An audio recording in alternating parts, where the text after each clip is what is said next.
মোবাইলের আলোয় ভরসা চিকিৎসক থেকে হাসপাতাল কর্মী কিংবা রোগীর পরিজনদের।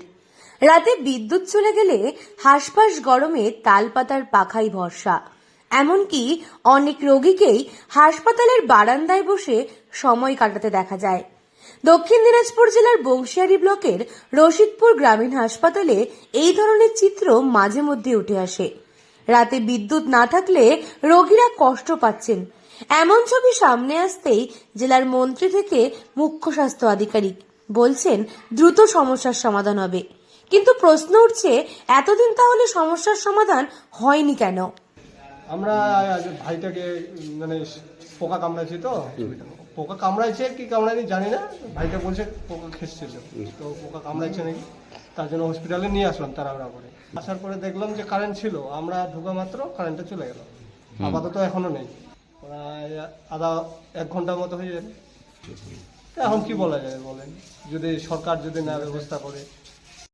প্রসঙ্গত, তিন দিক সীমান্ত বেষ্টিত দক্ষিণ দিনাজপুর জেলার বংশিয়ারি ব্লকের রশিদপুর গ্রামীণ হাসপাতালে দীর্ঘদিন যাবৎ আপৎকালীন বিদ্যুতের ব্যবস্থা নেই। বিদ্যুৎ চলে গেলে সমস্যায় পড়তে হচ্ছে রোগীদের। মোবাইলের আলোতেই ভরসা রশিদপুর গ্রামীণ হাসপাতালে। আশেপাশের বহু গ্রামের মানুষের ভরসা এই রশিদপুর গ্রামীণ হাসপাতাল।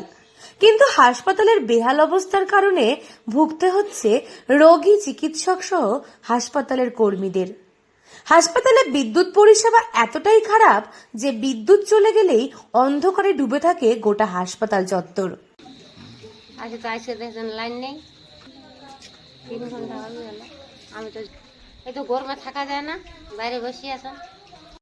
তবে বালুরঘাটের সাংসদ সুকান্ত মজুমদার তার এলাকা উন্নয়নের ফান্ড থেকে বছর 2 আগে জেনারেটর দিতে চাইলেও তা নেওয়া হয়নি, এমনই অভিযোগ তুলছেন তিনি। তিনি আরও দাবি করেন, যদি আবারও তার কাছে আবেদন করা হয় তিনি তৎক্ষণাৎ একটি জেনারেটর সেখানে দিতে পারেন। কিন্তু নোংরা রাজনীতির কারণেই কষ্ট পাচ্ছেন চিকিৎসা করতে আসা রোগী থেকে তার পরিজনরা।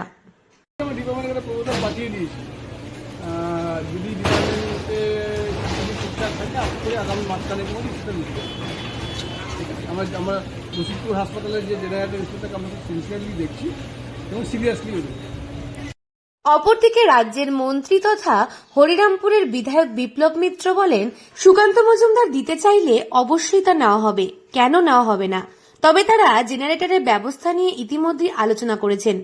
পাশাপাশি বিদ্যুৎ খুব একটা বেশি সময়ের জন্য যায় না, এখনো বিদ্যুতের তেমন কোনো অভাব হয়নি, মাঝে মধ্যে হয়তো কিছুক্ষণের জন্য থাকছে না, তবে তারা চেষ্টা করছেন একটি জেনারেটরের ব্যবস্থা করে দেওয়ার জন্য। গ্রীষ্মকালে মাঝে মধ্যে এমন সমস্যার সম্মুখীন হচ্ছেন রোগী থেকে হাসপাতালের চিকিৎসকরা, এমনকি এই গরমে নাজেহাল রোগীর আত্মীয় থেকে শুরু করে হাসপাতালের কর্মীরাও। রাজনীতির জন্য সাধারণ মানুষের অসুবিধা হচ্ছে। আমি তো চাইছি এখনো দিতে, এবারে যদি তারা চায় আমাকে যদি লেখে, আমি আমার তরফ থেকে 10 লক্ষ টাকা দিয়ে সাউন্ডলেস ভালো জেনারেটর দিয়ে দেবো, যে জেনারেটর ব্যবহার করে সেখানে রোগীদের চিকিৎসা। এত কেন্দ্রীয় সরকারি টাকা সাংসদের কোটা থেকে যদি হয় তাহলে সাংসদের নাম হয়ে যাবে।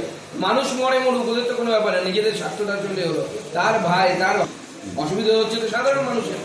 আদৌ হাসপাতালে জেনারেটরের স্থায়ী সমাধান কবে মিটবে তা নিয়ে প্রশ্ন তুলছেন স্থানীয়রা। দক্ষিণ দিনাজপুর থেকে সুস্মিতা গোস্বামীর রিপোর্ট, লোকাল 18 বাংলা।